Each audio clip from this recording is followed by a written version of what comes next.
Often you hear an evangelist give his testimony and it goes something like this: I was into drugs and I was a criminal and my life was a mess, and then I gave my life to Jesus and everything is wonderful now. Now that's a great testimony, but my testimony is almost the opposite. You see, I had the opportunity to study in some great universities in America. I had 2 scholarships to Louisiana State University. I had a bright future ahead of me. I'd been awarded Most Outstanding Youth Speaker in North America at the United Nations in New York City. I had everything going for me. And then I met Jesus, and I've been arrested 3 times since then. Now, don't misunderstand me. I've been arrested for preaching the gospel, not for doing something wrong, and for sharing the good news of Jesus Christ in places where it's very difficult. One of those places was in the city of Leningrad. Well, it was called Leningrad then. Today it's St. Petersburg in Russia.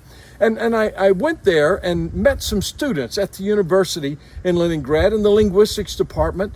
And I began to share Jesus with them. A friend of mine and I did. And we began to share Christ with them. And this one young man said this: all of my life, I've been taught there is no God.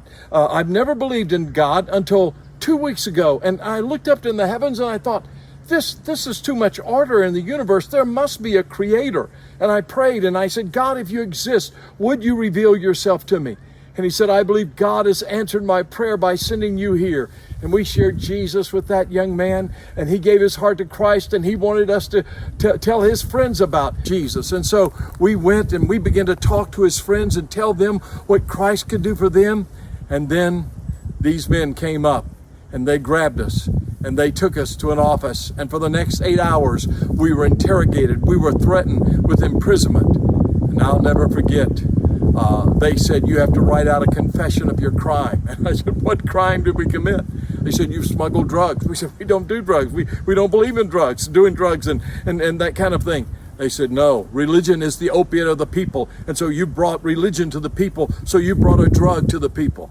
Well, I wrote out my confession. I said something like this: well, my crime began when a man told me about Jesus, that he was, is, and always will be God, that he came to this earth, lived a sinless, perfect, holy life, and died on the cross to take the punishment for our sins. He arose from the grave, and when you believe on him, your life will be transformed. And whoever is reading this, I want you to know you can have Christ too. You just pray with me. And I wrote out a prayer for them to pray.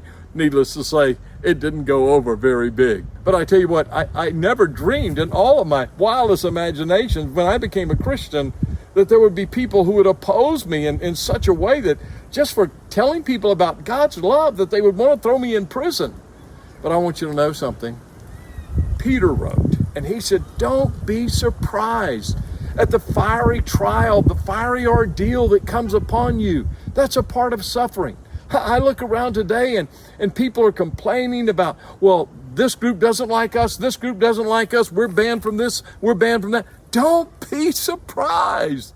Listen, Jesus said this: if they hated him, they would hate us.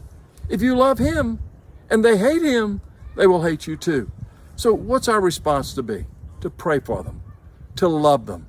Jesus taught us to pray for those who persecute us, to bless them, to love them, to love our enemies. And so Jesus gives us a new way. The way of Christ is a different way. Yes, they're fiery trials, but Jesus will be with us in the midst of the fire.